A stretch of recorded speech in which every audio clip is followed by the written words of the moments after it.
नमस्कार, news cues India में आपका स्वागत है। आज हमारे साथ में कांग्रेस प्रत्याशी वार्ड नंबर 37 से हमारे साथ में हैं नरेंद्र वशिष्ठ जी, जिनसे हम बात करना चाहेंगे कि उनकी किस तरीके की रणनीति है। उनको कांग्रेस ने उम्मीदवार बनाया है। वो पहले 2009 में वार्ड नंबर 9 से भी पार्षद रह चुके हैं और एक्स उपनेता भी रहे हैं नगर निगम जयपुर में। उनका किस तरीके का योजना है और क्या वो सोचते हैं, किस तरीके की फ्यूचर में उनकी योजना जनता के लिए है, हम बात करेंगे नरेंद्र वशिष्ठ जी से। सर,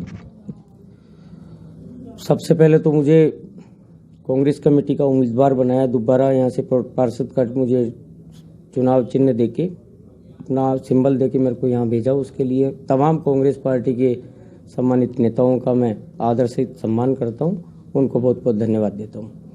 साथ ही मैं निवेदन करता हूँ कि वर्ष 2009 से 2014 तक पहले मैं इस वार्ड के अंदर वार्ड नंबर 9 हुआ करता था। उस समय मैं इसमें पार्षद था और पार्षद रहते हुए यहाँ की जनता ने, यहाँ के युवा नौजवानों ने, यहाँ के आम आवाम ने, चाहे उसमें व्यापारी हो, सरकारी कर्मचारी हो या औद्योगिक प्रतिष्ठान संस्थान हो, महिलाएं हो, बच्चे हो, बड़े बूढ़े, सब ने इतना आशीर्वाद दिया, इतना प्यार दिया कि आज तक जहाँ तक मैं अपनी ज़िंदगी के अंदर कभी उसको भूल नहीं सकता।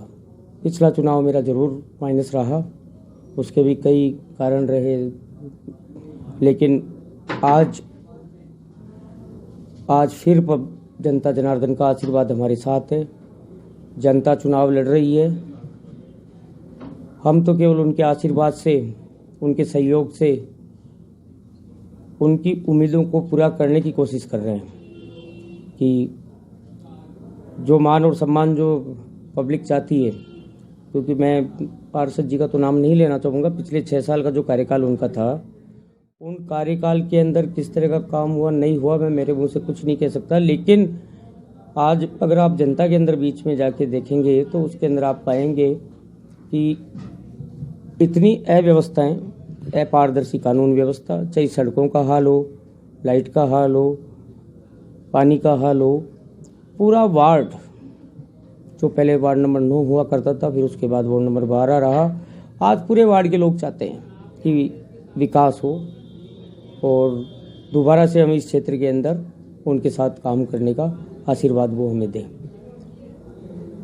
सर, कोरोना काल में के बाद में ये पहला चुनाव है, तो किस तरीके की आपके साथ समस्याएं आ रही हैं, किस तरीके से आप चुनाव प्रचार कर रहे हैं, जनता का आपको क्या फीडबैक मिल रहा है? देखिए साहब, कोरोना महामारी जो है वो पूरे विश्व स्तर की एक बीमारी है। आप देख रहे हो बड़ी बड़ी शक्तियाँ फैल हो गई। आज अमेरिका जैसों ने घुटने टेक दिए। लेकिन अगर अपन एक्चुअल स्थिति में बात करें तो भारत ही एक ऐसा देश है जिसमें बराबर का मुकाबला चल रहा है, जिसके अंदर सही होने की जो रेट है वो रेट अन्य देशों से अपेक्षाकृत बहुत ज़्यादा है। तो भारत के जो लोग हैं, चाहे वो राजस्थान के हो, किसी भी प्रदेश के हो, जयपुर के हो, भारत के लोगों के अंदर विल पावर बहुत मजबूत होता है। और सबसे बड़ी दुनिया के अंदर अगर कोई दवाई है तो वो मैं विल पावर को मानता हूँ कोरोना के लिए।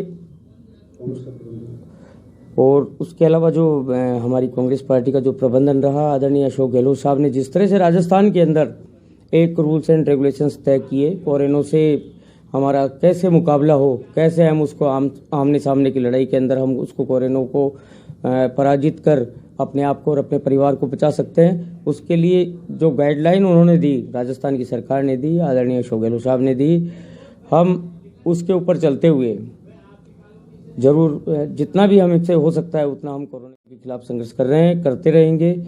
मास्क का सदैव प्रयोग करते हैं। मैं खुद जब कोरोना स्टार्ट हुआ था, जब उसका प्रथम चरण था, तब से लेकर आज तक, मार्च की बात कर रहा हूँ मैं, मार्च 25 या 26 तारीख को अपने यहाँ पे फर्स्ट पॉजिटिव था, तब से लेके और आज तक लगभग 25,000 निःशुल्क मास्क मैंने खुद ने लोगों के लगाए हैं जो गरीबी रेखा से नीचे आते हैं, जो मास्क लगा नहीं सकते बेचारे, जो खरीद नहीं सकते, उसको सड़क के ऊपर अपना जीवन यापन करते हैं।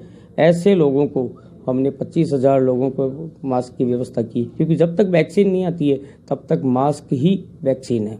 इसलिए सबसे पहले तो हम मास्क लगाएं क्षेत्र के अंदर भी, और प्रचार के समय मास्क सहित 2 गज की जो दूरी होती है उसका भी हम पालन कर रहे हैं। सैनिटाइजर हम काम में ले रहे हैं। किसी भी घर पे, किसी भी गेट को हम हाथ नहीं लगा रहे। बाहर से हम निवेदन कर रहे हैं कि इस बार जो पार्षद के चुनाव है उसके अंदर आपके आशीर्वाद और आपके सहयोग की हमें आवश्यकता है। और हमारा जो निवेदन कार्ड है वो निवेदन कार्ड हम उनके पास छोड़ रहे हैं गेट के ऊपर, क्योंकि हमें अपने चुनाव प्रचार के साथ साथ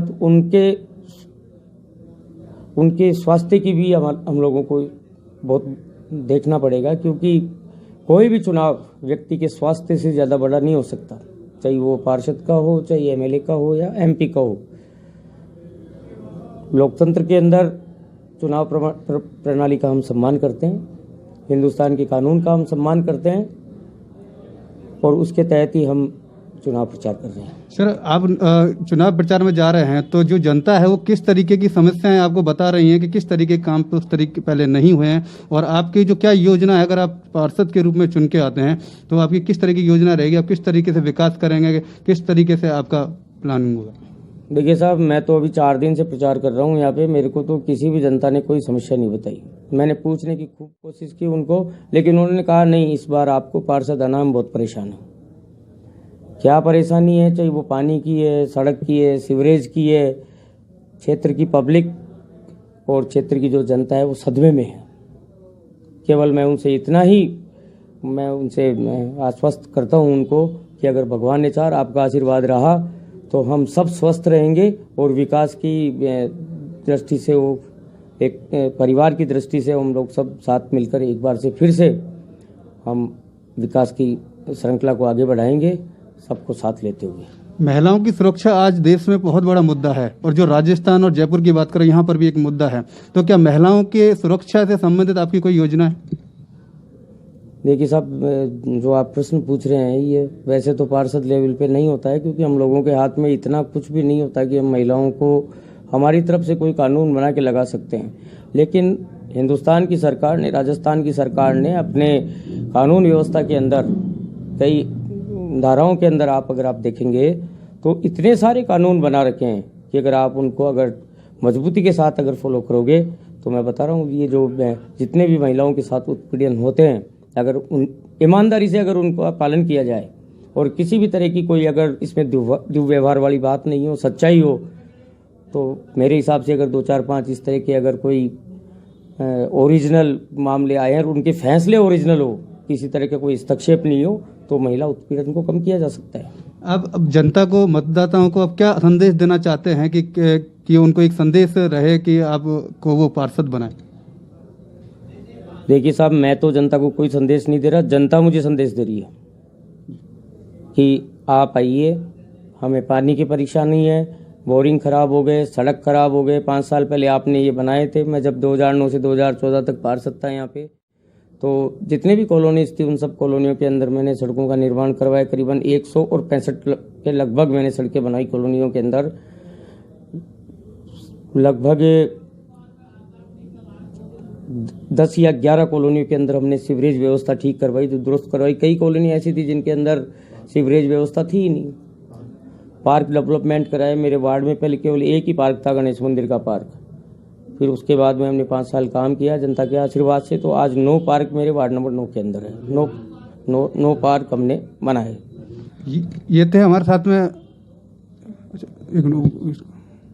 ने बनाए, पार्कों का विकास किया, सड़कों का निर्माण किया। कई कॉलोनी जैसी थी जिनका नियमितीकरण हो नहीं पाया था, जैसे वासुदेवपुरी कॉलोनी है, तो वासुदेवपुरी कॉलोनी के अंदर मेरे समय के अंदर ही हमने उसका नियमन करवाया। अग्रसेन नगर के कुछ मकान है, आज भी इसकी फाइल चल रही है। मैं उम्मीद करूंगा कि इस बार अग्रसेन नगर का भी हम नियमन करवाएं। उसका मुझको पूरी उम्मीद है कि इसका नियमन जरूर शीघ्र कराएंगे। फतेह कॉलोनी थी हमारे उस टाइम वार्ड के अंदर, वृंदावन कॉलोनी थी, सहजपुरा का कुछ हिस्सा था। ऐसे 8-9 कॉलोनी जैसी थी जो लगभग 25 साल पुरानी बची हुई कॉलोनियाँ थी। सत्यनगर का कुछ हिस्सा है, लेकिन हमने उन सबको नियमित करवाया। वहाँ पेयजल की व्यवस्था करवाई, नलकूप करवाए, बोरिंग्स वगैरह करवाए। जहाँ पे जर्जर लाइनें थी, जैसे पटेल नगर था, पटेल नगर में 20-25 साल पहले वहाँ पे पाइपलाइन डली थी, तो वो पूरी तरह से जर्जित हो गई थी। हमने वहाँ उसको चेंज करवा के नई पाइपलाइन डलवाई कई कॉलोनीज के अंदर, और लगभग 33 कॉलोनियों को हमने इससे जोड़ा। जो ये योजना है कौन सी बीसलपुर की जो योजना है, बीसलपुर योजना से मैंने मेरे समय में 33 कॉलोनियों को सीधा यहाँ से जोड़ के हमने लोगों को पानी पहुंचाया यहाँ पे, क्योंकि पानी की बहुत बड़ी समस्या थी यहाँ पे। पानी की गहराई अगर अपन नापे, जैसे सत्यनगर में मैं एक बार सबसे पहले गया था, तो वहाँ पे एक खड्डा खोद के 4-5 मीटर का, उस खड्डे के अंदर से एक सीढ़ी बना रखी थी और उसमें नीचे जाके महिला और उसमें से पानी भर के आती थी, जब मेरे फर्स्ट कन्वेंसिंग थी तब। तो उसका हमने देखा भाई ये किस तरह से क्या हो सकता है, धरातल का जो लेवल था उसको देख के जितना हम कर सकते थे हमने वहाँ पे नलकूप करवाया, ऊंचाई के आधार पे जो भी होता है उस हिसाब से कि यहाँ पे असुविधा नहीं हो, उसको बीसलपुर से जुड़वाया। आज आप देखिए कहीं भी कोई पानी की व्यवस्था नहीं है, कहीं भी कोई सड़क की व्यवस्था नहीं है, सब टूटी हुई है।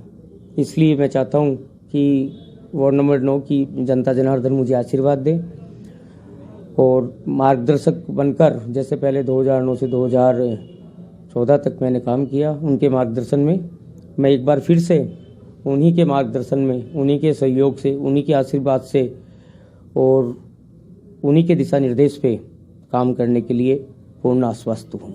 ये थे हमारे साथ में नरेंद्र वशिष्ठ जी, वार्ड नंबर 37 से कांग्रेस के प्रत्याशी हैं, जिन्होंने बताया कि उनकी योजनाएं 2009 में जब पार्षद थे तभी भी उन्होंने विकास के कार्य करवाए। उसी के आधार पर मुझे जनता के द्वारा सपोर्ट मिल रहा है, कांग्रेस पार्टी ने मुझे प्रत्याशी बनाया है और उम्मीद कर रहे हैं कि वो आगे भी इस तरीके के कार्य करते रहेंगे और वो जीत के आने के बाद में सारी चीज़ें जनता के साथ अपना जो भी योजना है उसको शेयर करेंगे। मैं न्यूज़ क्विज इंडिया से अजीत सिंह।